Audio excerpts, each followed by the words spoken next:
Beatz Media presents the Scoop and Score Football Show.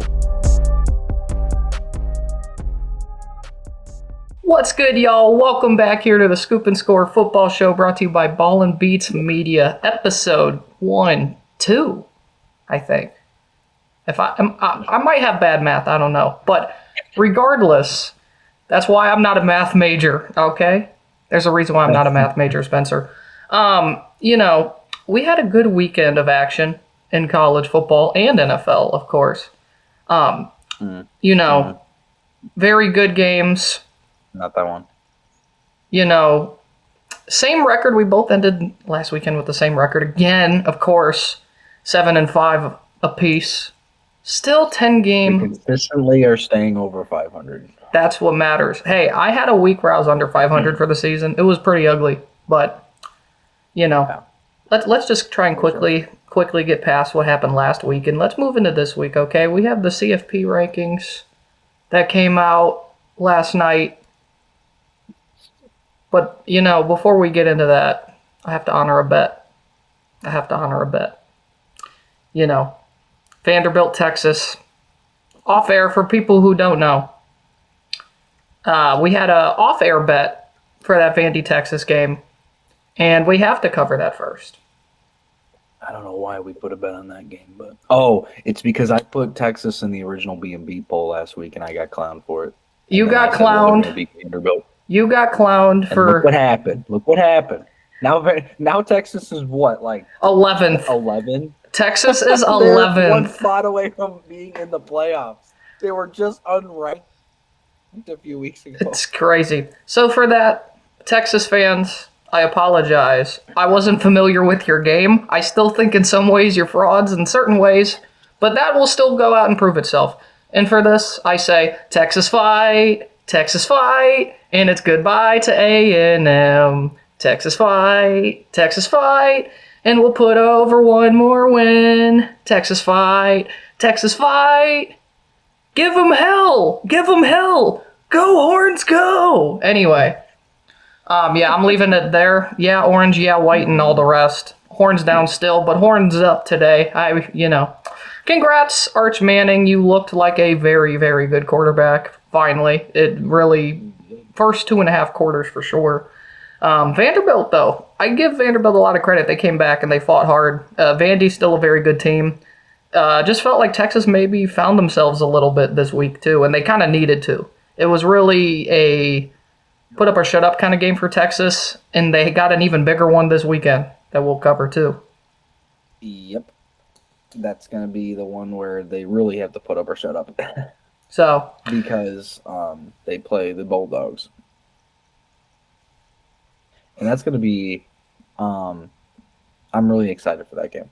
Actually, wait, is that this weekend or next weekend? I'm going to double check that real quick. I think it's this weekend. It could be not.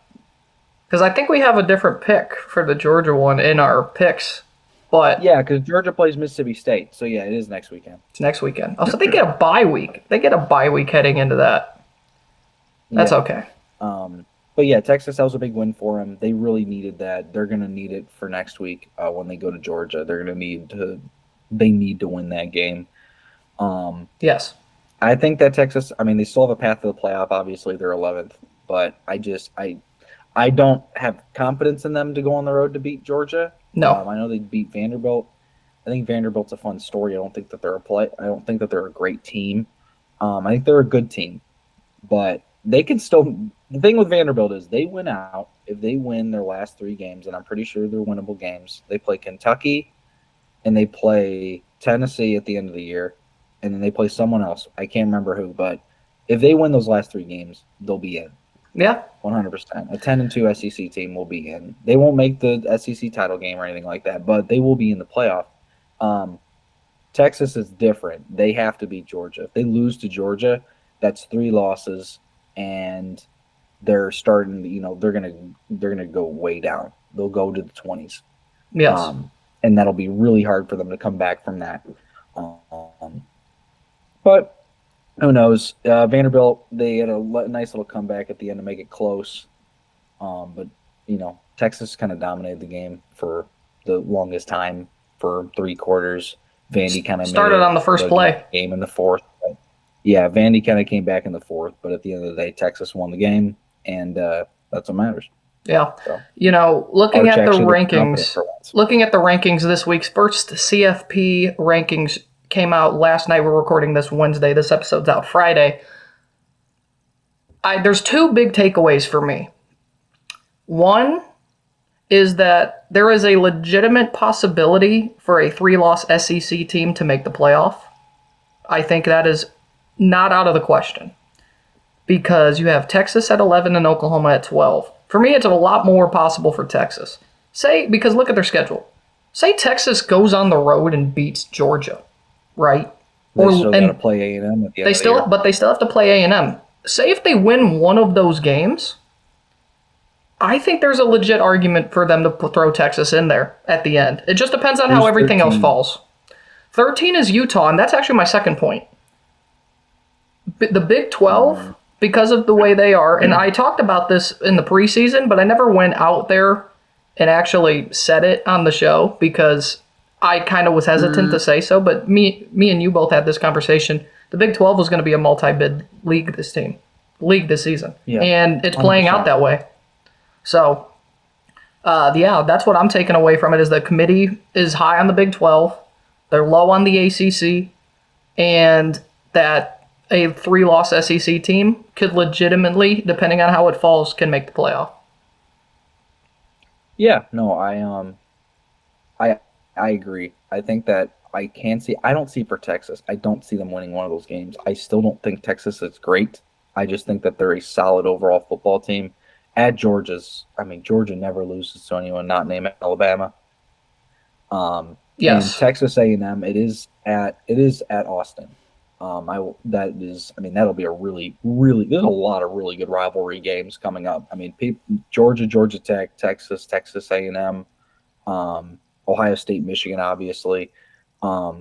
But the thing is, I don't think Texas is playing as good as they should, obviously. I think there's a lot of, clouds going over the program. Will Sarkisian leave for the NFL? They did have a big win against Vanderbilt.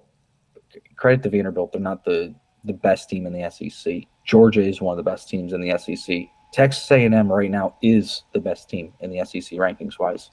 So it's going to be two different tests.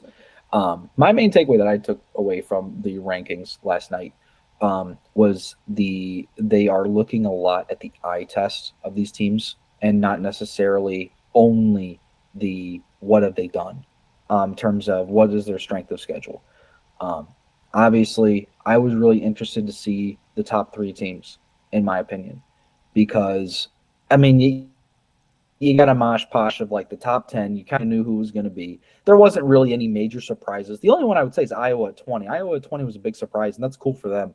It's another team that if they beat Oregon this weekend, the Hawkeyes can make the playoffs. Yes. Legitimately. They have 2 losses, and their schedule isn't that tough other than Oregon. I think they play USC, which will be tougher.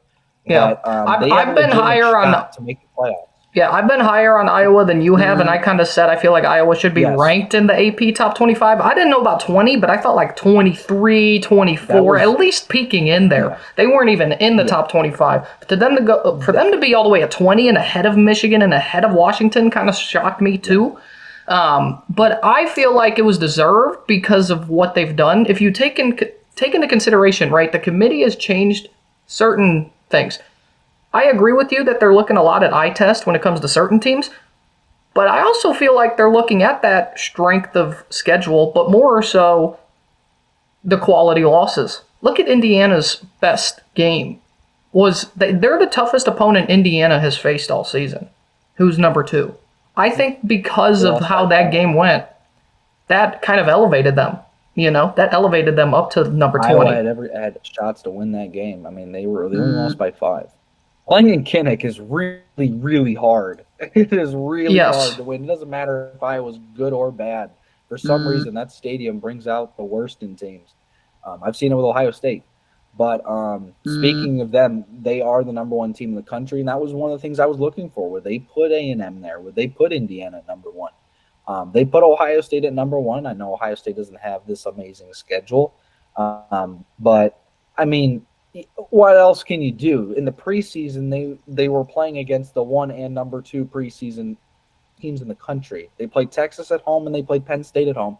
And it's not their fault that Texas, while still good and is a playoff contender, not as good as we thought, and Penn State has fallen off the planet of the earth. Yeah. You play who's on your schedule. They had tough games. And in some way, they have a win at Washington. Washington's a top 25 team. Yes. And I get the argument for Texas A&M to be the number 1 team. But like watching Ohio State play, they dominate teams. And I will say they didn't look good against Penn State. That first half was atrocious. That defense, the edge was off.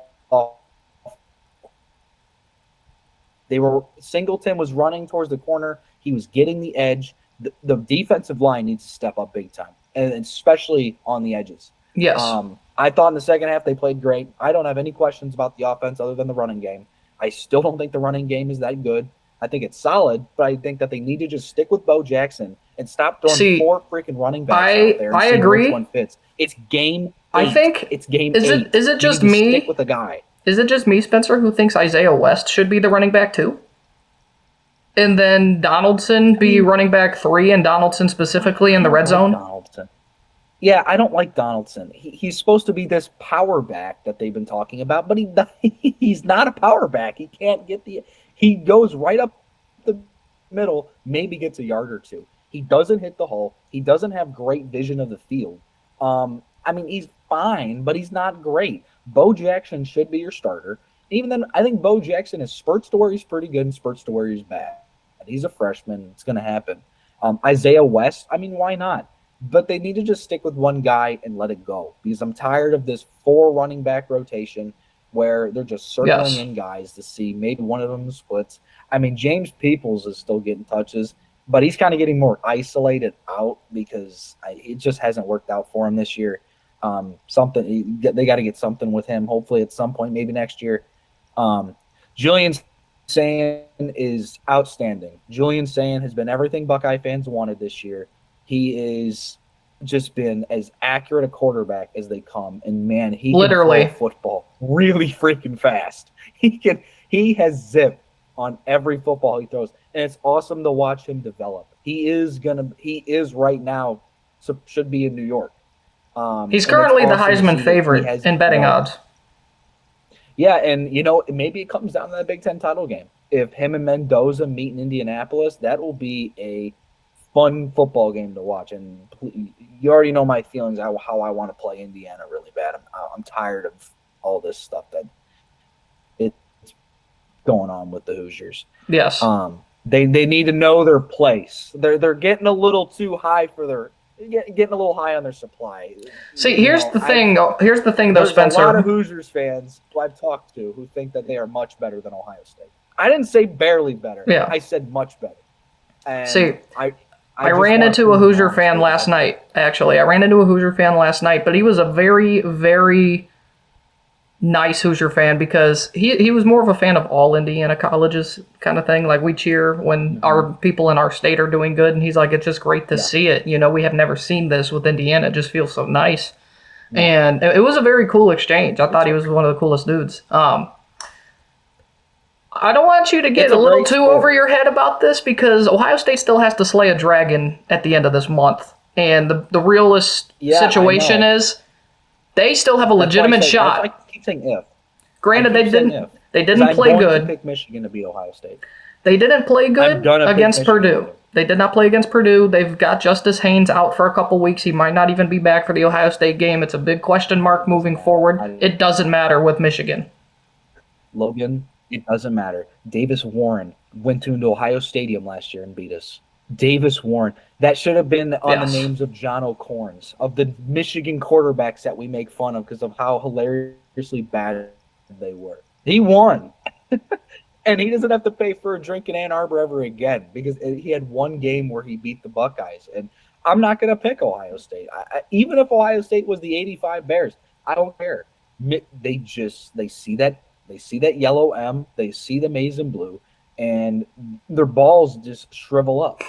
But that's a talk for, 4 weeks down the road? 3.5, 4 weeks. We got a little bit towards the game, but coming back to it, the top 3, Texas A&M, I think, had a legitimate shot because of what they've done. They have they have big wins at LSU. I know, LSU isn't as great as, we thought they were going to be. It's still a win in Death Valley at night, and I do think you have to give them props for that. They went on the road to Notre Dame and won.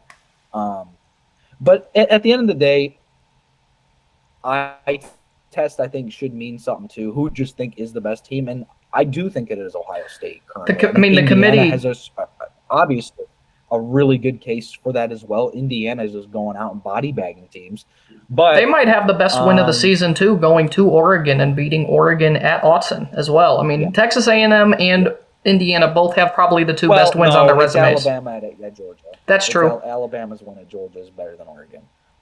But I will say this: Indiana, out of every team in the country, the team that can dethrone Ohio State is Indiana. And I know I make fun of them, and I want to play them in the Big Ten title game and just shrivel up their hopes and dreams because I'm tired of it. But it's a great story. They are playing at an elite level of football right now. They have a great defense. Basically, all ball James hawking Madison defense. Transfers. We'll see. All James Madison transfers. Yes. The thing about their defense, right? I do want to kind of talk about this.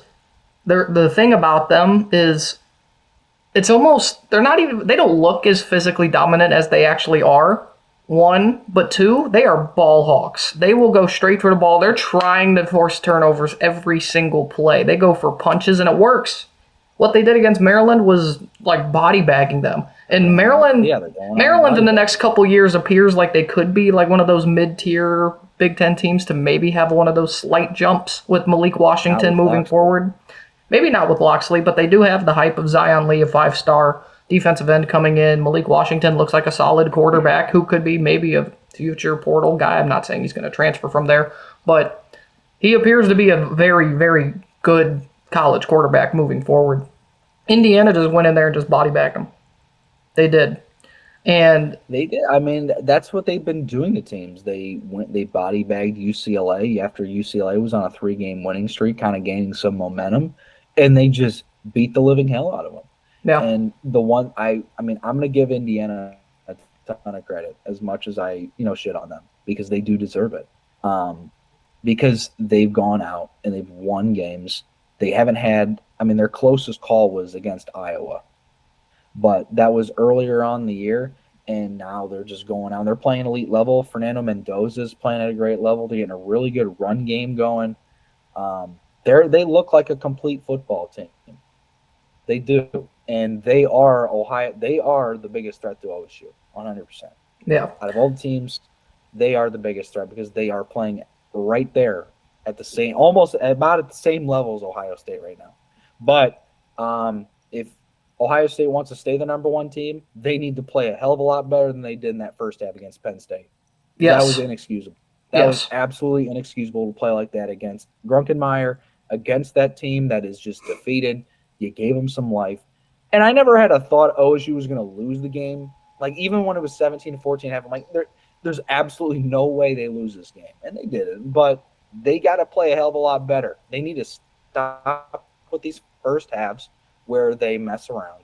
And I know it's been that same case with Ryan Day since he got here. They are a second half team, but they need to improve that. They need to be better. They do need to be better. One more thing I want to talk about too with the CFP rankings before getting into our rankings here. I feel like the committee docked Oregon because of Penn State a little bit and moved them down to 9. And, the thing is, I feel like with Oregon's situation, I don't know how much you can really dock them for that, because say Penn State wins that game. I'm pretty certain Penn State wins that game, and then this game against Ohio State on Saturday is probably 1 versus 2 or 1 versus 3 in the country. Like, that doesn't happen if Oregon doesn't slay them, and like they did. And I think that people have to take into consideration that game when it happened. And Oregon deserves a little bit more credit for that win than they're going to give them now because of what happened after. Yeah. They can prove it on Saturday. They can go to Iowa. They win that game. they'll jump up a few spots. I'm not too worried about it. I mean, yeah, that game was a great game at the time. It was 3 versus 6. Now it's unranked Penn State and a 9th-ranked Oregon. Yeah. But I feel like a 2-loss Oregon. I also think that something had to do with, and I know that the committee looks at some of this stuff, is they only beat Wisconsin at home by 14. Yeah. They did not play good at all against a really, really bad Wisconsin team that was injured and depleted. They had 4th stringers out there. They didn't play well. Dante Moore didn't play well. But, I mean, at the end of the day, you win the games. If they go on the road and beat Iowa, no one's going to really care about that. They'll jump up to 7 or 6. And, I still think that they make the playoffs. I don't really have too much of a question, especially with Dan Lanning there. I mean, he's one of the best head coaches in football. Thing is, I feel like they've ranked them low enough that a 2-loss Oregon with their resume is where I have the question of, say Oregon does lose to Iowa, or say Oregon somehow drops a USC game. Like, look at this. We have Oregon's back half here. Their last couple games are tough because they have Washington, who's ranked. They have USC, who's ranked. They got Iowa, who's ranked. They've got a tougher stretch than people want to say about Oregon. And what if they lose another game or two? They're out. And then you have the Big Ten that might be a 2-bid league. And they're both going to be in the top 4, arguably. It would come down to a 3-loss SEC team versus a 2-loss Big Ten team. That's what it would come down to. If Texas goes 9-3 and Oregon goes 10-2, who are you going to give it to? I think they give it to Texas. It's going to come down to the committee who they like more. And it depends on if Oregon wins 2 of those games, or 2 out of 3 of those games. That's 2 ranked wins. I mean, USC, Washington, if they win those games, or even Iowa, if they win 2 out of 3 of those games, I mean, those are 2 ranked wins. Those are pretty big wins. It's going to be close. We still got 4 weeks, so we still got a long time. This was just the first ranking, just to get a gauge of where the committee was at, and the committee favors the SEC, which we thought they would. The SEC is the best overall conference this year. Yes. I don't think they have the best teams, but I think that as a conference as a whole, yes, it's 100% the best conference in college football. But I don't think they have the best teams. I think the best teams are in the Big Ten. I think LSU and Indiana are the 1 and 2 teams in college football. But the Big Ten, other than that, Oregon, who's on the edge, I still think they're very good. And then Michigan, Iowa, Washington, USC, who are in the 20s. They're good teams, but they're not elite teams. Yeah, for sure. For sure. Real quickly, before we get into the B&B poll, I got to take a sip of this beautiful B&B Zero Sugar Cola. That's refreshing. I can't lie to you. Had to get a second sip in. Guys should subscribe to the channel. Should hit that push notification bell. You can't see. You're legally blind. You guys should subscribe to the channel, hit that push notification bell to stay up to date on all new videos. Follow us on the social media platforms, Instagram, Twitter. It's Twitter. I don't care. I'm going to keep saying it every week. It is Twitter. Bring the bird back, Elon. And you should comment on this video. Why is Spencer's face so pretty? Anyway, I digress. It's okay, though, because I'm bringing the big duck energy with me today. So, B&B poll. B&B poll. Week 11. Didn't realize the graphic last week said week 9. It was week 10. But it's week 11 officially. Number 20. Let's go quick. Number 20 is the USC Trojans. Big win on the road at Nebraska. We'll say it was a questionable win, to say the least. Honestly, I felt like Nebraska played better most of the game, and then they lost Dylan Raiola. He's out for the year with a broken fibula, which sucks for Nebraska, and Nebraska's probably going to end up 7-5 or 6-6 because of it. And they had some good games that appeared would have been winnable with Dylan Raiola. But USC... No way. Ranked team at home. That's the thing. Here's the my number... shocked face. The number next to the name is what does it for Nebraska. But USC in here at number 20. I feel that it's deserved. I think USC has been very serviceable. Jaden Mayava did not play great against Nebraska, but he's had a very good year for the Trojans. I think their defense has definitely improved under Riley the last couple of years. They keep getting better. I think USC is a sneaky team to watch out for the rest of the season, as well as number 19, the Washington Huskies. I think if Washington can bite Oregon, I think Washington could climb up these rankings. Look at Washington's losses. Ohio State at home, the number 1 team in the country, and at Ann Arbor in Michigan, which granted, I mean, they're not like elite Michigan. This is not 2023 Michigan, but at Ann Arbor, it's hard to go into and win. It's hard to win there. It's hard to win, and it was a close game until Michigan decided to run the ball, and which they always do. But Washington at number 19, 18, Michigan, again, they don't move because what are you doing with Purdue? What are you doing? Like, why 5 points? It was not a pretty win. Bryce Underwood looked... At some point. Bryce Underwood, I mean, he looks like a freshman. He does, yeah. He looks like a freshman quarterback. And I really think Michigan should have... I mean, they would never do this because they paid him all that money. They should have done something like what Ohio State did. Let your young freshman quarterback sit behind a veteran for a year, and then next year let him take the reins and let him just spin the ball. Yeah, they're not doing that. Bryce Underwood, he's 3 touchdowns away from 10 on the year. He's thrown 7 touchdown passes in 9 games. See, will he get there is the real question. Comment down below if Bryce Underwood finishes the regular season with 10 touchdown passes or more. Over under 9.5. That's where we're putting it at the BNB betting odds. Gamble if you're 21 and plus, and we don't really recommend it anyway. But if you want to, place your bet at bnb.net. No, I'm just kidding. We don't have that. But seriously, though, Bryce Underwood has not looked pretty throwing the ball. No. Yeah, it's been ugly. He shows flashes that I will give him. He shows flashes of looking good, but the problem is he's a freshman. He's playing like a freshman. We've only seen very select freshmen come in and just light the world on fire. And the last one was Trevor Lawrence. And we haven't seen anything anywhere close, and we probably never will. It's an anomaly, and it's something that Michigan expected the world, and they got like a small plot of land in Iowa.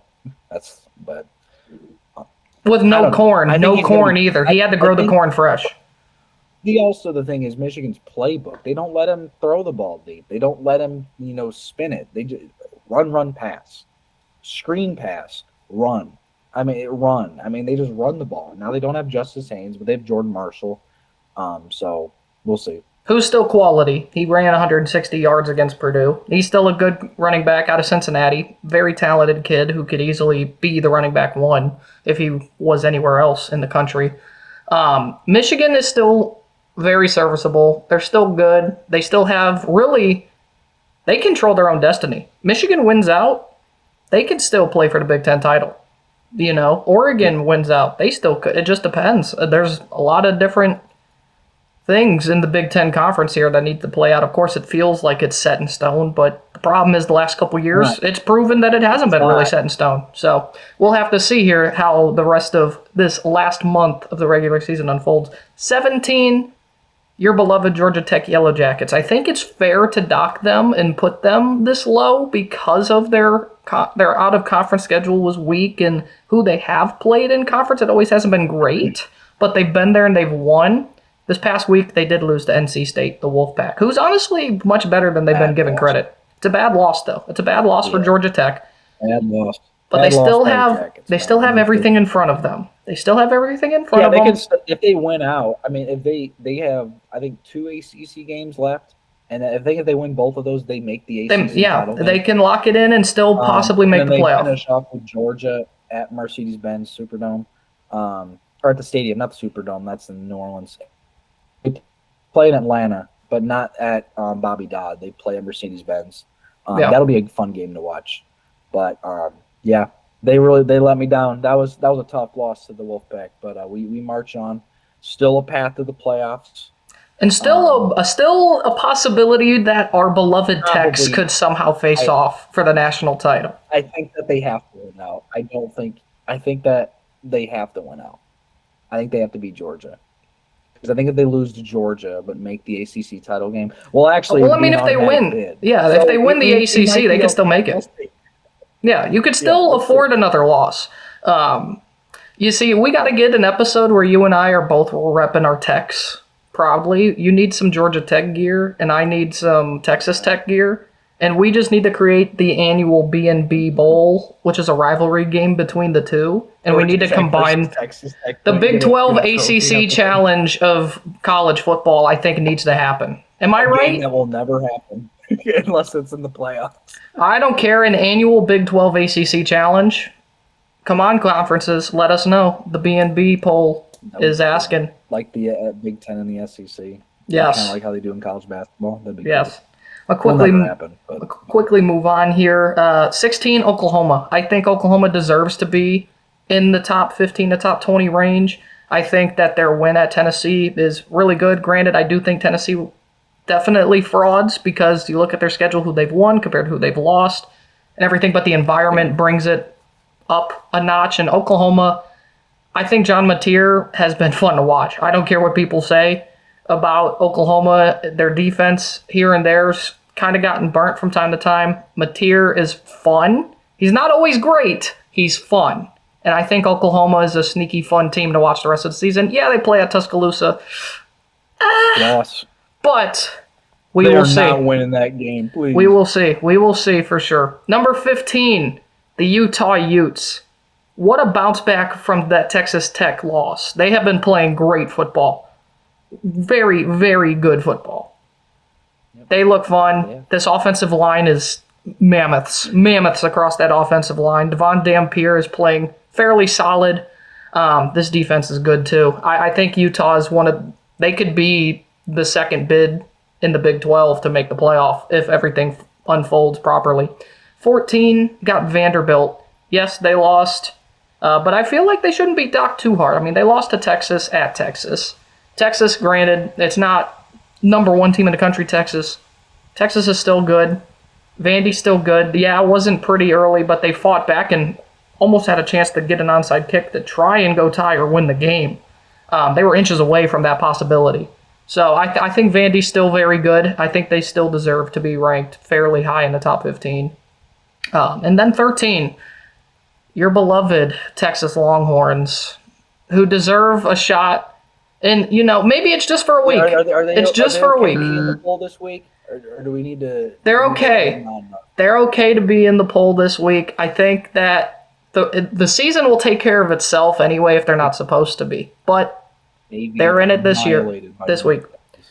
And then at 12 and 11, two ACC teams. 12, we have the Louisville Cardinals.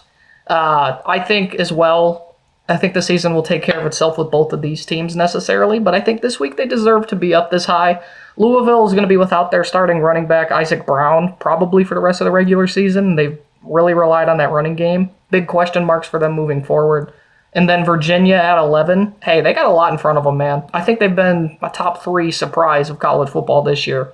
Granted, it's the ACC, and there's always something, but Virginia had been down in the dumps for the last couple of seasons. They had the situation a couple years ago. Teammates killed in the shooting. Coaches fired. Tony Elliott's done a great job down there in Charlottesville. And so Virginia gets a nod this week at number 11. Yeah, I agree. Virginia has been a massive surprise. I don't think anybody saw this coming because I think the ACC title game right now would be Virginia. It would be Georgia Tech. I know Georgia Tech's in the driver's seat though. Still, I know that Georgia Tech. So here's the thing: if it played out, everybody wins their games. Duke Georgia Tech would be the ACC title game. Duke Georgia Tech. Darian Mensah and Manny Diaz. All right, number 10 Notre Dame. I don't really have much to say. I don't agree with it. Yeah, the And I BNB know, poll. The and I BNB know poll people- is the BNB poll. I don't know who made this model and having Notre Dame at 10, but they're somehow there in the BNB poll model. Well, they can't be outside. They can't be at 21. They definitely can't be But, 21, but You know, the one thing I was. But what? I was gonna say, yeah, I feel like, since Notre Dame's this high, obviously Miami's not in this poll, and Miami beat Notre Dame. But I also agree that their losses are inexcusable for where Miami's supposed to be. But Notre Dame at 10, the model is crazy. Notre Dame's going to make it every year, so I don't think it matters. Notre Dame's going to make it every year. All they got to do is go 10-2 because they don't have a damn conference. Notre Dame's going to go 6-6 and somehow still be 11th. Join it. Yep. All right, number 9, the Red Raiders. Your Red Raiders. They My got a beloved massive Red game Raiders. this week. Beautiful game. They can really expedite their season if they win on Saturday. That'll be a really fun game to watch. And then number 8's BYU, who they will be playing. The only reason I have them higher is because they're undefeated. Yes. But they will figure their stuff out down there in Lubbock, Texas.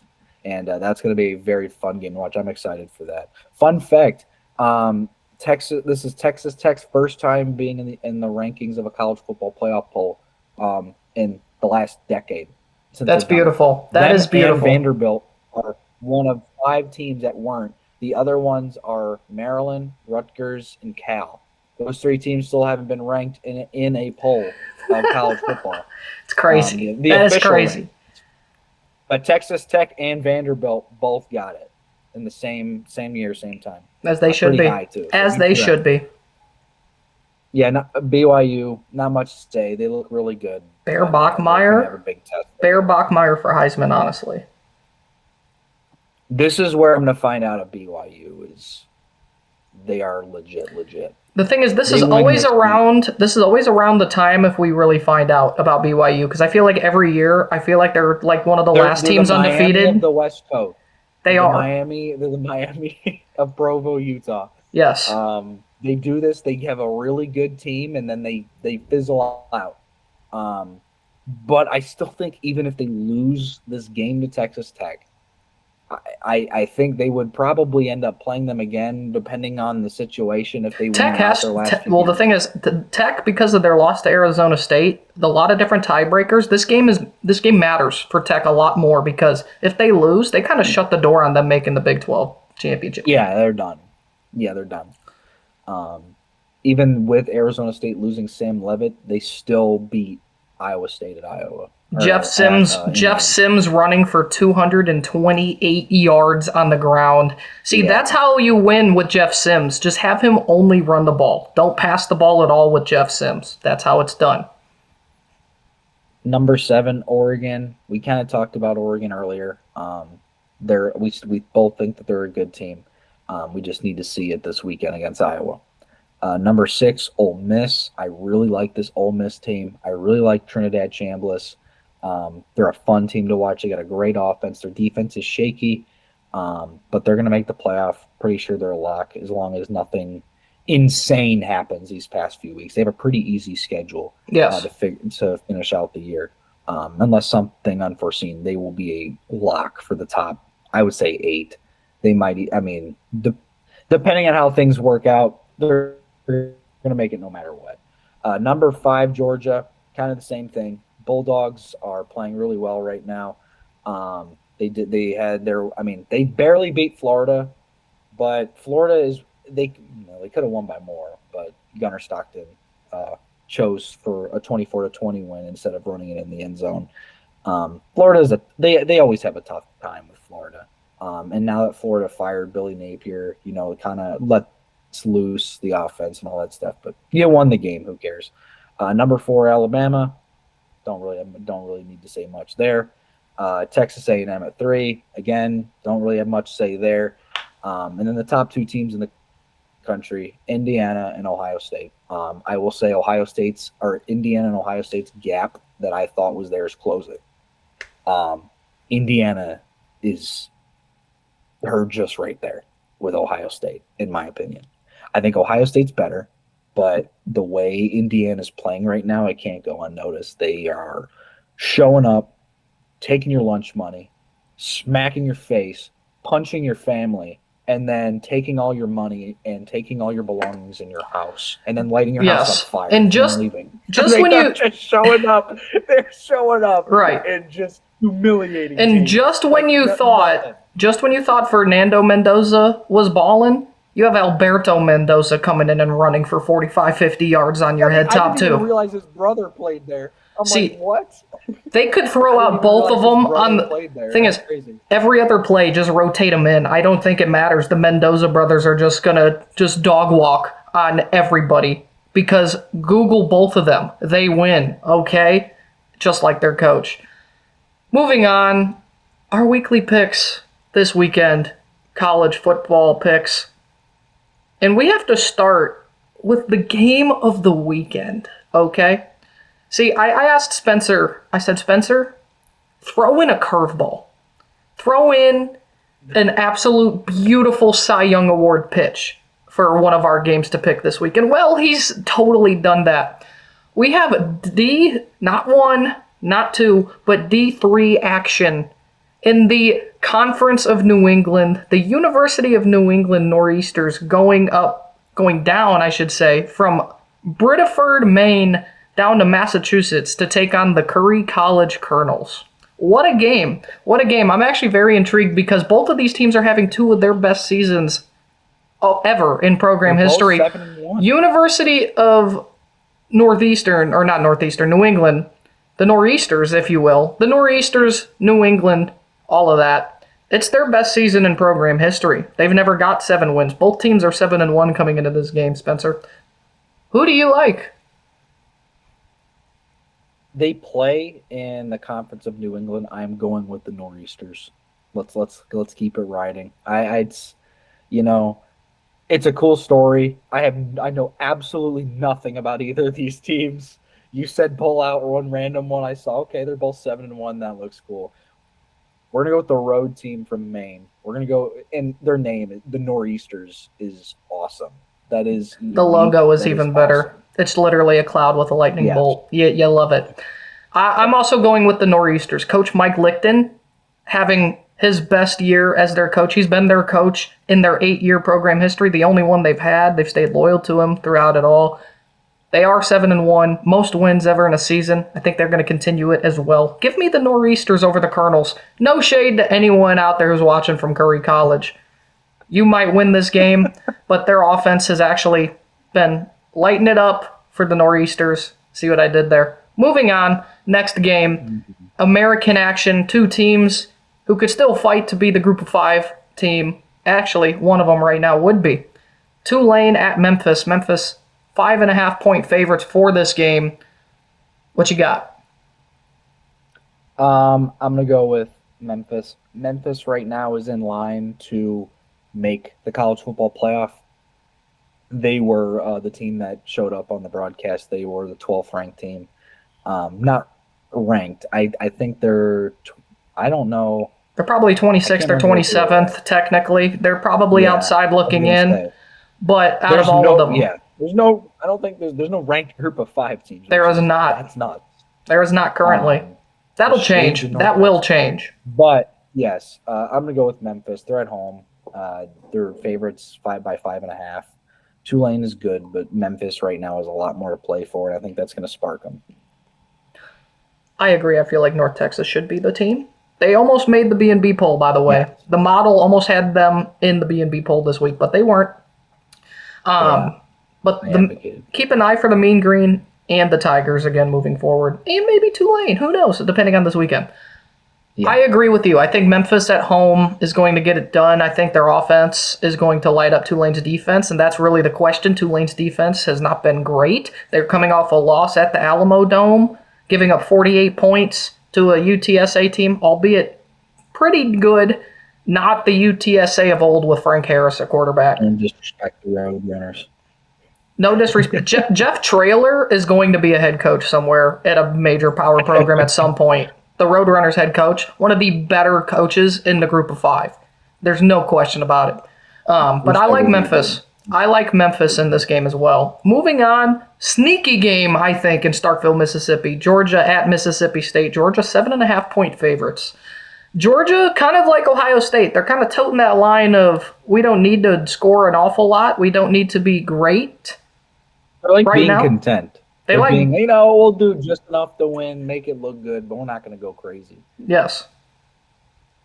I'm going to pick Georgia in this game, but I expect it to kind of be sort of how the Texas game went with Mississippi State. I don't think to that extent to where Mississippi State blows the lead, but this is a really – I know they don't have a great record. I think they're 5-4. They're 5-4, but they might be the best one-win conference team in the entire country because they put Texas in overtime.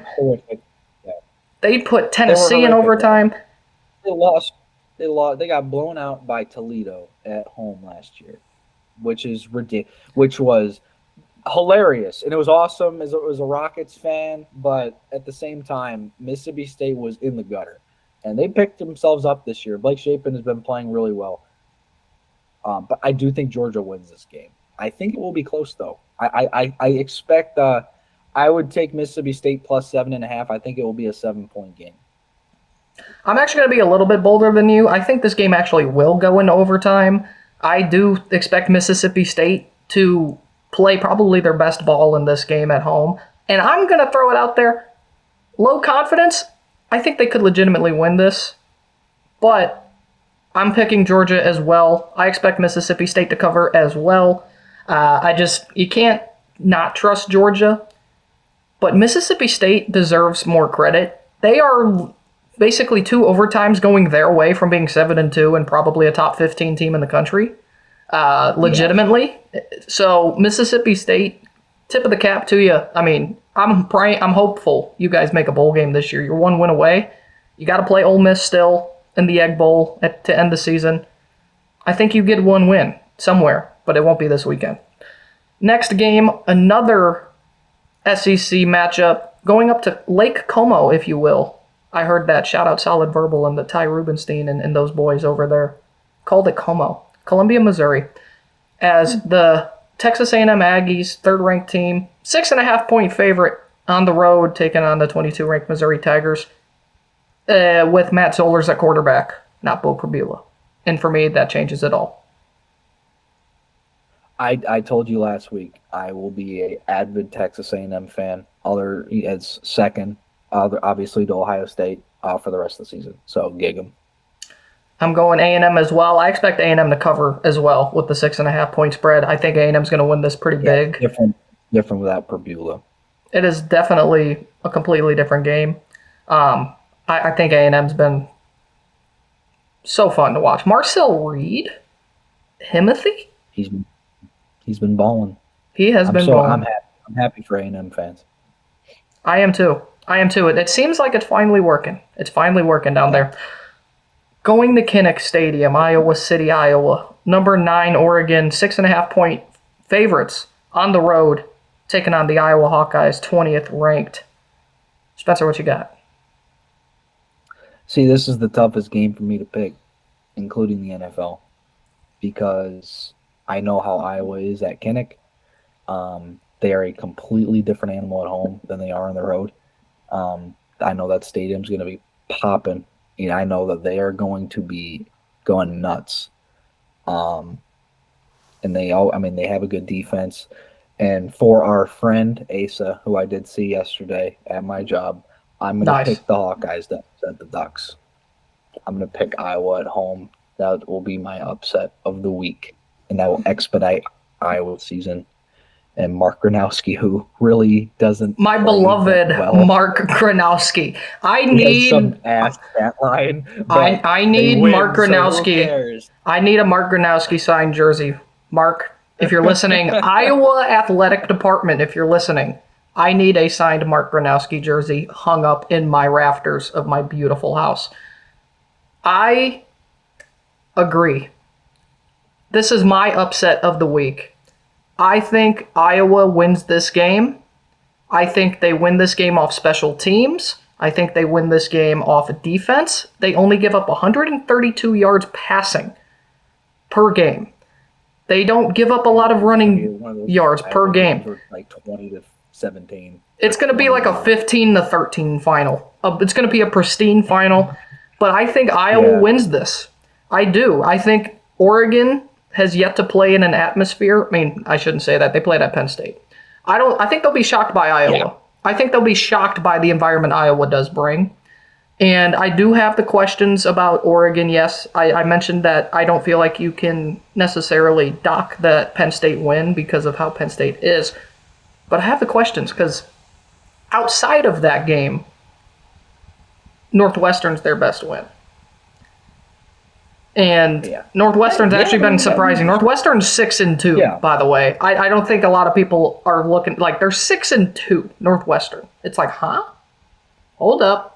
Wait a minute. Something ain't right. Wow. But Preston Stone for the win. Preston Stone, and I forget their head coach's name because I always think of Pat Fitzgerald. Yikes, that's a sore subject for Northwestern fans. Yeah, but speaking of a guy who could have a head coaching job somewhere again, no, but I think Iowa, man. I don't know what it is. My gut's telling me Iowa. And the thing is, I haven't listened to my gut the last 3 weeks on this show. I said I want to pick SMU last week, but I didn't. The week before, I definitely had another one that I should have picked. The week before that, same thing. I'm feeling Iowa over the Ducks. In our final game, I'm pretty sure we're going to be. Say what? We're gonna go 6 for 6. I'm pretty sure we're gonna be picked. I think we're gonna be going 6 for 6. 6 for 6.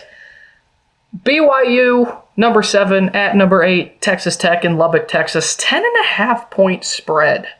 Pretty big for a team ranked lower. Exclamation point for a top 10 matchup. That's crazy. What is it? This is it 2 or is it 1? It's 2. They put 2. 2. All right, guns up. Whatever they say down there in Lubbock. I'm picking Texas Tech. I'm picking the Red Raiders. BYU has a questionable run defense. BYU's good. I don't think they're great. Yep. BYU has a questionable run defense, and that's my biggest concern because you have Texas Tech. Yes, Texas Tech out of all teams who can run the ball, fantastic. Cameron Dickey and Jacoby Williams, 2 of the best running backs in the country, duo-wise. Running the ball in defense in Texas Tech makes no sense because of their history.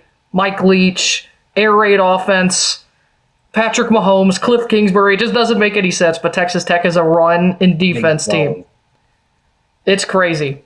Yeah. Texas Tech is going to win this game. Texas Tech is going to cover the spread. I don't trust BYU in this moment. Bear Bachmeier's been a great story. Great freshman quarterback wearing a dang linebacker number, but really fullback number. It fullback. Looks terrible. Give me the Red Raiders. They are serious. This defensive line is legit. They are going to force turnovers in this game. This game is in Lubbock, Texas. All the way, the Red Raiders. My lock of the week. If BYU wins this game, they deserve to be a top 5 team. They completely deserve to be a top 5 team in the country. I think that's fair. That would be, I mean, that they've beaten Utah. They would have beaten Texas Tech. They would have gone on the road, and I know it's Iowa State, but it's always a tough time in Ames when you're a ranked team. That would be 3 really good wins for BYU. Yes. I don't think they do, though. I think Texas Tech is going to – I agree. I think Texas Tech is going to win this game by double digits. I agree with you. Look at us going 6 for 6, huh? And that's how we get 12-0. That's how we both get 12-0, okay? We're starting off that journey right. And we should pivot here to the National Football League because I don't know if people have been sleeping under a rock here, but the Jets said fire sale. Or the Browns. I mean, at least we traded Joe Tryon Shorinka for a 6th-round pick. We made some movement, even though they said we were going to be buyers. Online, like, who is this dude? We got a 6th-round pick that we're going to use in a bigger trade for somebody else, which is a very Andrew Berry move. Congratulations. The New York Jets, Sauce Gardner going to the Colts for 2 first-round picks. Massive move. Quinnen Williams to the Dallas Cowboys for Mozzie Smith and a first-round pick.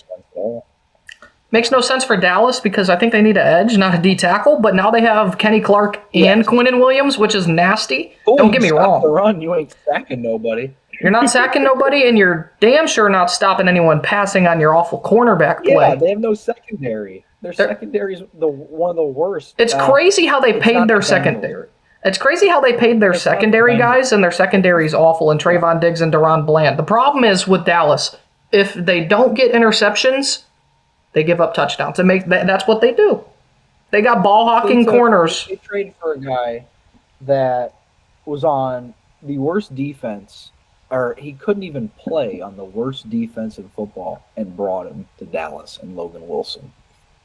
I mean, the Bengals defense, if I was Jamar Chase and he showed it in his post-game press conference, I would be livid with with all 11 guys on that defense. I'd go up to my head coach and say, you know what, I'm sitting out. I can't do this. This is ridiculous. Trade me to a real team like the Cleveland Browns, which I would fully, I think he's right. He should say that. Dylan Gabriel. Yeah. But for the Sauce Gardner trade, I really like this for the Jets. I really like they got 2 first-round picks for him. I think Indianapolis is – I still think they're a little fake, but they have a chance to prove it when they go to Kansas City in 2 weeks. If they go and win there, well, you can't say much about that. They'll end up winning their division, and I think I got the Colts. If I had to choose, I'd say like 11-6, 12-5 for the Colts. Yeah, 12-5 at most. But next year is a whole different story because they have the Cowboys' first-round pick from the Quinnen Williams trade. They have their own first-round pick, and they have the Colts' first-round pick. They have 3 first-rounders in next year's draft, 2027. You want to know who's in that 2027 draft? That would be Jeremiah Smith. The Cleveland Browns' first overall pick. Now, see, here's the thing, right, with the New York Jets. Jeremiah Smith goes to the Jets, I might never watch football. If he has to get wasted away in New York City. They already got Garrett Wilson. They already got Garrett Wilson wasting away with the New York Jets. We don't need another Ohio State receiver in the Big Apple. See, here's the thing, right? I love the move for the Jets because, you realize you need to rebuild. Honestly, if I was the Jets, I also probably would have got rid of Breece Hall because he obviously doesn't want to be there, and you could have gotten something for him because he's going to leave in free agency this offseason. I think you should have, if it was a true rebuild, you would have also traded off Breece Hall. Sounded like the Chiefs were trying to get him. They couldn't agree to a deal. Jermaine Johnson was another one. Jermaine Johnson's another guy I think will probably eventually be gone, who's a very serviceable defensive end. The one guy they have to keep if they want their future to be good is Will McDonald. He is one of the more slept-on defensive linemen in the entire league. I think people forget this dude a couple years ago was like 12.5 or 13.5 sacks, which is nuts. I would argue Garrett Wilson because they're going to draft a quarterback in this year's draft, and I do think you need to have somebody who can physically catch a football. Yes. That is pretty good. Something Cleveland doesn't have. Have your rookie quarterback thrive. And I do think it was smart for them. I probably wouldn't have traded Garrett Wilson if I was the Jets GM, but I would have seen why. If you would have gotten another first-round pick out of it, just keep stacking them up at this point. Right. But for the Colts, it's a lot for a corner who is injury-prone. Injury-prone, but yet one of the best when he's healthy. He is. When he's healthy, he's one of the best. And it makes the Colts secondary a hell of a lot better. They were playing pretty good. And they don't have any stars on Indianapolis's defense. They do now. Sauce Gardner, I guess you can maybe throw the Forrest Buckner in there. I don't know if he's a star anymore, but he's certainly an above-average player. They got a lot of above-average players on that defense, and it's worked out really well for them. Yeah. They did lose to Pittsburgh, which, I said this is such a Mike Tomlin win, and it ended up being a Mike Tomlin win. But at the end of the day, the Colts are still the best team in their division. I think Jacksonville's fake. They are fake. They're at 5-3. The Texans need to get it figured out now. I think they have a little bit. But I think they have a little bit. They're 3-5. They're 3-5, but they've got some big wins under their belt. I feel like they could, moving forward, go on a bit of a streak. Granted, I mean, the Colts have this division on lock. I don't think there's any question there. But I feel like Houston could go on a bit of a run here. I agree with you with Jacksonville. I think they're pretty fake. I think Houston's kind of found a little bit of a groove. They weren't looking great, but I think they found themselves a little bit. Yeah, but it's a big risk for Indianapolis. Sauce Gardner is injury prone. He's shown that in the past, but when he's healthy, he is one of the best. He is arguably the best corner in football. And he's 25. He just signed an extension with the Jets, so he is going to be getting paid big money to be there in Indianapolis. It's a big trade. So I like it for both sides, but I like it more for the Jets. I like it a lot for the Jets because it reminds me of when the Lions traded Stafford to the Rams and got 2 first-rounders for him. And the first year of the first-round pick, it was 32. The next year, it was 6. Yeah. So if Indianapolis, I think they have somewhat of a fall-off next year. If they fall off at all, because I don't think Daniel Jones is – I still don't trust Daniel Jones. I'm sorry. I just don't. I don't either. I don't. And same with Dallas. Dallas is 3-5-1. Who's to say they're going to get better next year? They don't have Micah. I mean – I really like this deal for the Jets. They're resetting, they're restarting. This also tells me they're going to give Aaron Glenn time because there's no way in hell you can expect him to go out there and win football games when you're, trotting out a product that now has lost 2 of their best defensive players in a long time. And for offensive wise, just getting Garrett Wilson the ball and Breece Hall he's going to be gone. He doesn't want to be in New York anymore. And Justin Fields will be serviceable until they draft, Fernando Mendoza or whoever the hell they decide to draft in the top 5. It's going to be interesting to see. It's the Jets, so it's going to be Garrett Nussmeier. Jeez, yeah. I'm kidding. Or Ty Simpson. Could be Ty Simpson. Honestly, in reality, it's probably Mendoza or Ty Simpson. That's who it's feeling like right now. Maybe if a guy like people believe in Lenora Sellers, I believe in Lenora Sellers, but is Sellers going to maybe stay another year in college, maybe hit the portal from South Carolina kind of thing? I feel like that could be in play for Lenora Sellers. I think a lot of people are much higher in the NFL on Sellers than some of these other guys. Quarterback. Yeah. I don't know. They need another guy. But with the Quinnen Williams trade, I like that for the Jets as well. You got another first-round pick for him. You got a second-rounder this year. And for the Cowboys, I don't understand it in the slightest. Like, why are you buying? Why are you trading away your first-round pick? This isn't Green Bay's first-round pick, by the way. This is Dallas' first-round pick next year. Which is going to be they literally traded away the pick that's going to be higher up. I don't understand it. Yes, 100%, because Green Bay isn't going to fall off anytime soon. Dallas, we don't know. They're 3-5-1. They lost to Jacoby Brissett at home. Their defense is still atrocious, even if you have Quinnen Williams and even if you have Kenny Clark. Their secondary is, I can't say the worst because the Bengals exist. And watching that shit show. Ooh, what a game. On Sunday. Cheering for the Bengals. I mean, Caleb Williams. Cheering for the Bengals. Cheering for any NFL team in the state of Ohio is not for the weary. That would so insane. But then again, I watched J.J. McCarthy come in and smack my ass for the 500th straight time as a fan. So who really cares anymore? The sun's gonna blow up one day anyway. J.J. McCarthy against team Spencer cheers for is like Tom Brady. So.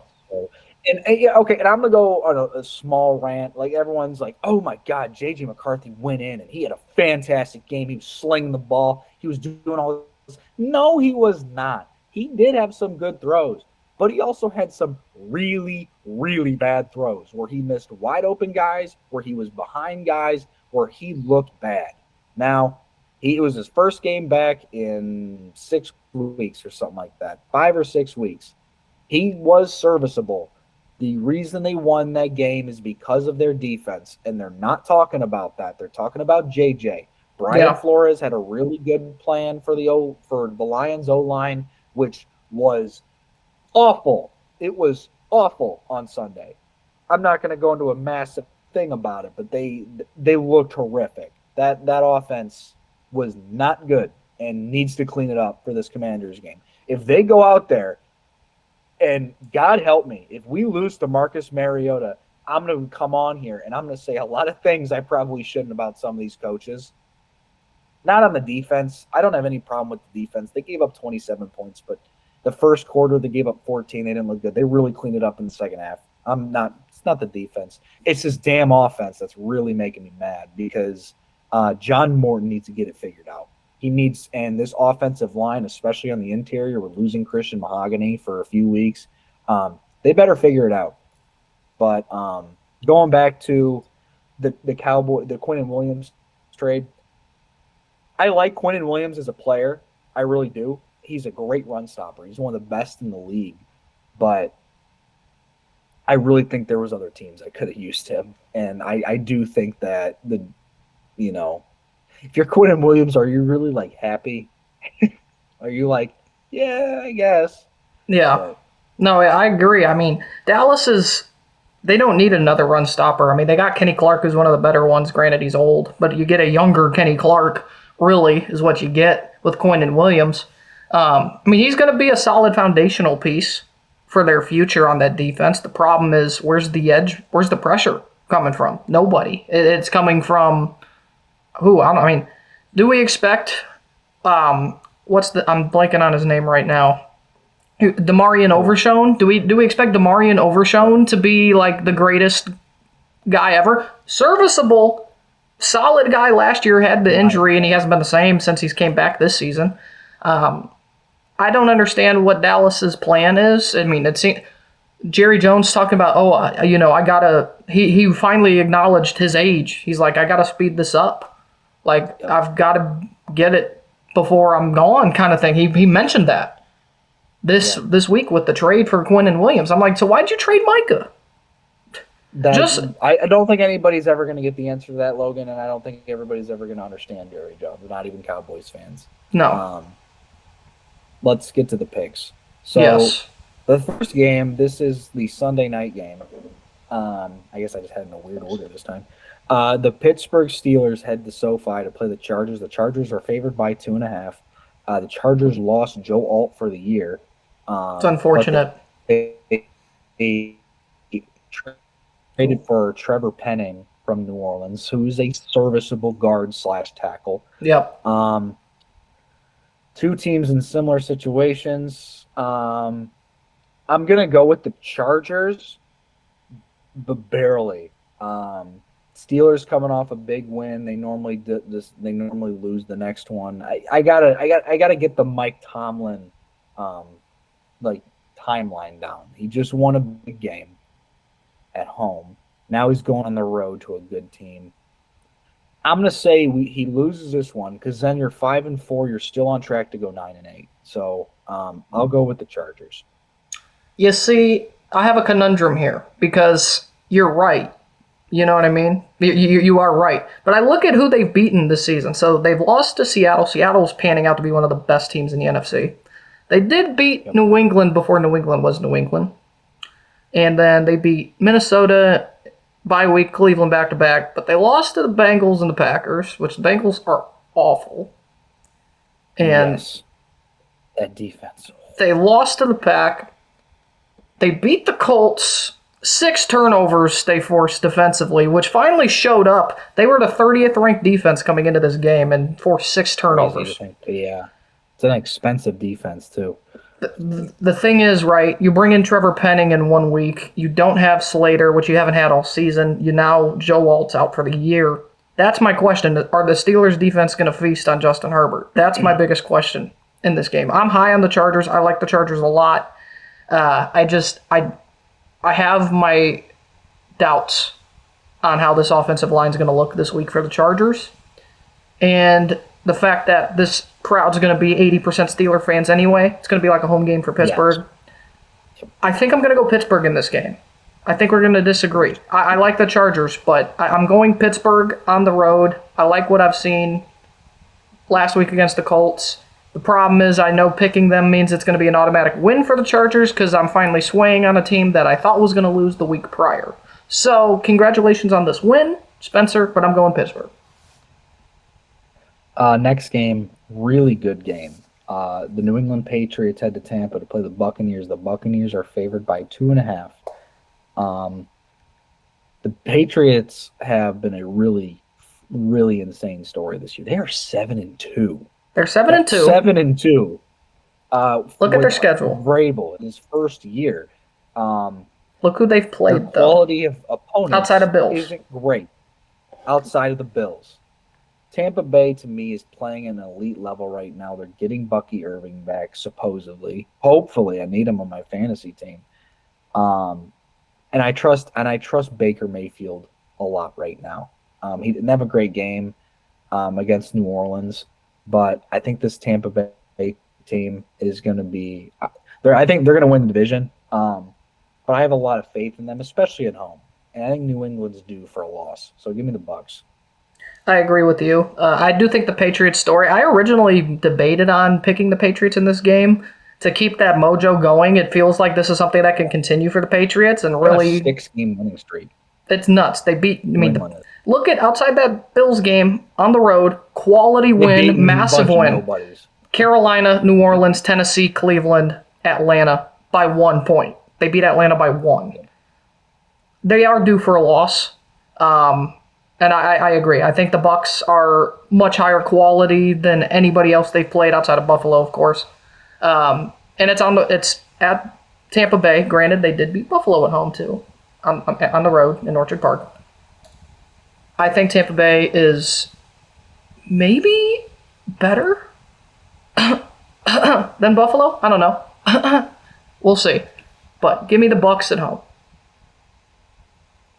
Next game, the Rams favored by 3.5 head to San Francisco to play what's left of the 49ers.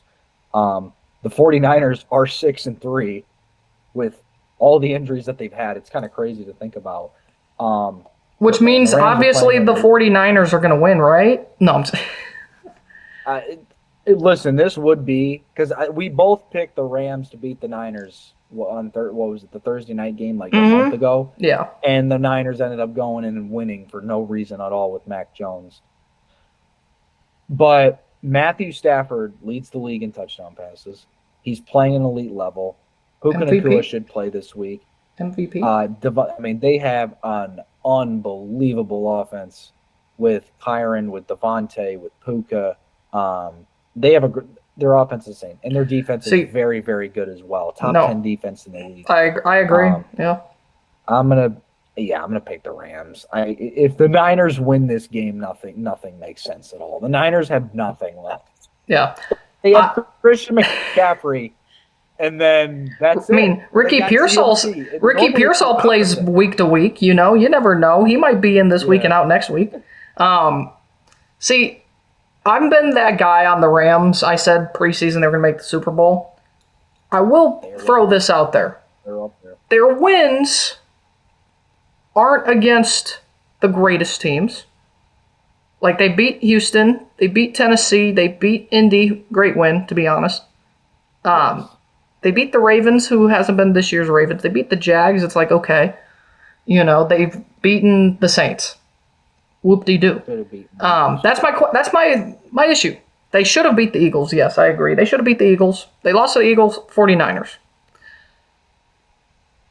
I still think the Rams win this. I can't pick against the Rams in this game, but it would not shock me one bit to see San Francisco somehow win this with plumbers, with real estate agents, with Raising Cane's managers. Like, it would not shock me one bit that San Francisco wins out there in the divisional round last year. Yeah. Just signing with the Niners this year. Yeah, I agree. It's Rams big. I don't think it's going to be a big game, to be honest. The Niners are way too decimated by injuries, both offensively and defensively. And CMC you can only check down a CMC so many times. Fun fact: Christian McCaffrey has more receiving yards than rushing yards this year. Really weird, but it's true. Yeah, he's literally their best weapon in all phases. Yeah. That's all they've got right now.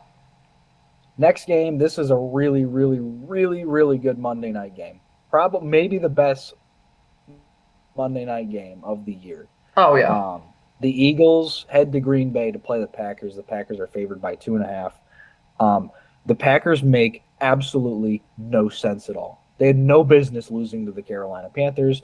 Thank you, by the way, for beating the Packers because they can go after How about themselves. that? Your roommate. So the two losses. Yeah, he was ecstatic. So he was up here jumping up and down. He's like, dude, I don't know what's going on. And then So they're two losses. Think about this. They're two losses. They're two losses in their tie. The Panthers, your roommate.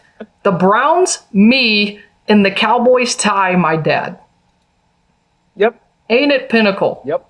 It's a pinnacle of life. He had no faith in that Fitzgerald dude to make that kick. He said, this dude sucks. He can't make extra points. But he said the one thing he can make is long field goals. And he made it. And he was jumping. I was like, oh, my God. And then I looked back at the Lions score. They were down by 10 to JJ. I said, well, F my life. But, that was – the Packers make no sense at all. Jordan Love looked really bad. He had an interception. He should have had two. It doesn't make any sense. They beat good teams, but they lose to bad teams. And that's why I'm going to pick the Packers because they're playing a good team on Monday night. And then they play at New York to play the Giants next week, and they're going to lose everything. And it's going to be hilarious. But I do think they beat Philly at home. They're a team that makes absolutely no sense, and they just lost Tucker Kraft for the year, who was their biggest weapon, both physically and in the passing game. But that's a big loss for Green Bay. But yes. I still think that they have enough to beat Philly at home. The Eagles, I can't get a read on them either. I can't get a read on either of these teams, and I think this game is going to really determine who's in that upper echelon, who is the upper echelon in the NFC. I think you got the Rams up there. I think both of these teams are up there. I'm still going to put the Lions, at least for this week, unless they lose Marcus Mariota. And that's – Tampa Bay, there's a lot of really good teams in the NFC, but this is going to be a fun game to watch. But give me Green Bay. I'm in full agreement with you. This gives off Green Bay, maybe a look-ahead spot against Carolina because they were more so ready for Philly. And I think that they're going to bounce back, and I think they're going to win on Monday night. I agree with you. Green Bay, they make no sense. Eagles even make no sense in some ways. And a lot of the teams that have been really close to comparable to them, a lot of them, they've lost those two. They lost to Denver. They should have, they beat Kansas City. They were better than Kansas City. I don't think Kansas City's all that good this year. I think they've kind of shown that. Going up with the Giants. Yeah. You lost to Jackson Dart by 17. Yeah, I just nobody knows who's good. This is the most parity we've had in the NFL in a long time. It is. I don't think there's one team above everybody. If you were to force my hand, I would say either the Bills or the Rams. But I wouldn't feel confident in that. No. Because the Bills lost to the Falcons and the Rams lost to a depleted Niners team at home. So and the Bills, we know once they get to the postseason, somehow the evil voodoo devil magic of the Kansas City Chiefs and they play each other. We already know the Chiefs are a fill-in for the AFC title game. It doesn't matter. So, I think that's the serious question. But yeah, back to 10-7 Chiefs. Yes, the 10-7 Chiefs are going to win the AFC. We know it's going to happen. Yep. They're going to be the 7th seed in the AFC somehow this year and win it. So nothing matters. Yep, they'll go to Buffalo and they'll get it done like they always do. This is America's game. This next one. This is the 2 a.m. kickoff on Fubo TV. Or Fubo TV. 2 a.m. kickoff on Fubo TV. The Cleveland Browns. A game of all time. The Browns are favored. Let's go. I think it's I'm pretty certain. Is it the first game of the year they've been favored? If we could track that. Weren't they favored against the Dolphins? Oh, yeah. They probably were favored against the Dolphins. And they were favored against the Bengals, I think, weren't they? Or were they not? I don't think they were favored against the Bengals. I would need to look. I don't remember. Who knows? I'll go with the Browns here because the Jets have nothing left on defense. And I think all their players hate everybody. And their players hate themselves. So I'll go with the Browns. First to 10 in this game, I think, is who ends up winning. Okay? And I don't know what it is. It's 6-4 final. I don't know what it is about the Browns in like their first drive of the game where they just dupe you into thinking they're going to put on an offensive masterpiece because they always start the game with 7 points, it feels like. 7 or 3. First drive, they put on an absolute masterclass. They do. They literally do. They've done it in so many games I've watched in my lifetime. If the Browns lose this game, then just cancel the rest of the season. To be fair, the rest of the season is canceled. The Jets they're kind of like voodoo team though. The Jets have beaten the Browns the past few times. Oh, I know. That's the problem. That's the serious dilemma we have. The Jets always beat the Browns. And for that reason, I'm switching my pick. I was going Browns in this game, but I'm going with the New York Jets because it makes no sense. Even with how bad the Browns are, they're going to lose to the Jets. Justin Fields revenge game against the Justin Fields revenge game. All right. And the last game, a rematch of the NFC divisional game that kept me up at night. The Lions, favored by 9.5, head to Washington to play the Commanders. This game is such a big favorability for the Lions because Jane Daniels and the Washington Commanders had a coaching malpractice, keeping him in a 38-7 game. Yeah. He bent his elbow backwards, and it did not look good. But for some reason, they said the test came back negative, and he should be back in like a month. That sounds like malpractice. No. I would just rest him for the rest of the year because I don't think this Commanders team has anything else to play for. They are decimated by injuries, to say the least. I'm gonna go with the Lions, and I went on a little rant. I will really go in depth next week. They lose this game. They got to get things right. The offense the last few weeks hasn't looked great. Goff, they blitzed the hell out of Goff last week, and he looked uncomfortable. The interior of the O-line wasn't great. They didn't run the ball enough with Gibbs or Montgomery. They fumbled.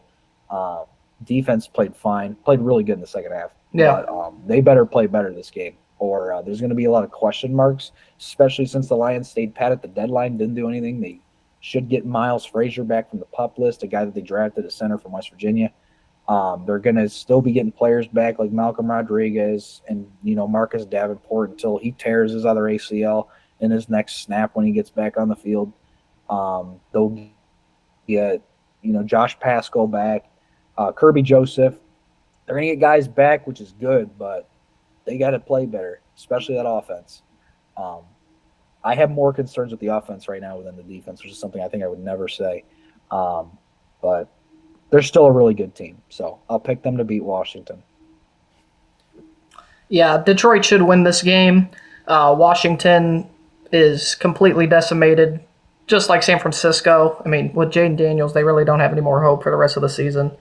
And the Lions just need to bounce back against the Commanders after what happened against Minnesota. I agree. I think the Lions should win this game. I'm still kind of hooked on this Browns game, bro, because we should win this. Like, we should win that game. There is legitimately no reason. But I have to pick. There's nobody left on the Jets. You know what? Garrett Wilson. You know what? I take back what I said. I originally said the Jets were going to win simply because of how it's been. I'm going to retract that, and I am going to pick the Cleveland Browns to win that game. I'm going to agree. You'll pick the Jets before kickoff at 12:58. I might have to adjust the graphic just because. All right. But I'm going with the Browns. I'm going to agree with you, Spencer, which means 11 of the 12 games this week, we agree. Which means you are trying to lock me out of trying to make a comeback on you. And I see... I'm playing defense. I'm playing prevent defense. Which is nuts. You're playing prevent defense when I'm going... Not even Hail Mary. I'm not even Hail Marying it. I'm just doing halfback screens to try. Dive. Yeah. Nice little tight end scroll out screen. Like, what? Yeah. Come on now. Not even a crosser. Just. I'm shocked. I'm not gonna lie. I was surprised we were gonna agree with the Oregon Iowa pick. I did not expect you to come out here and say the Iowa Hawkeyes, but you did. I saw yesterday. I saw his Hawkeye sweatshirt. I feel like I should pick him. It is. It's what's calling. Maybe it's destiny. I think it is destiny, and I think you're right. I just had, I felt the corn blowing, and I had a dream last night. It was nothing but pure Iowan corn, and it was like, Hawkeyes, Hawkeyes, Hawkeyes, Hawkeyes, pulsing in my head. And for that, the voices in your head. the voice of Iowa said, pick 'em. And so I did. That's going to wrap up this episode here of the Scoop and Score Football Show. Make sure you guys subscribe to the channel. Hit the push notification bell down below to to keep up to date on all new videos. Yikes. Follow us on social media, Instagram, TikTok, Twitter, in the beautiful year of 2025. BNB poll coming again next week. More breakdowns and, of course, even more coaching carousel. We didn't even break down on this episode because who cares about Hugh Freeze and Auburn? We'll see you guys next week. Take care and peace.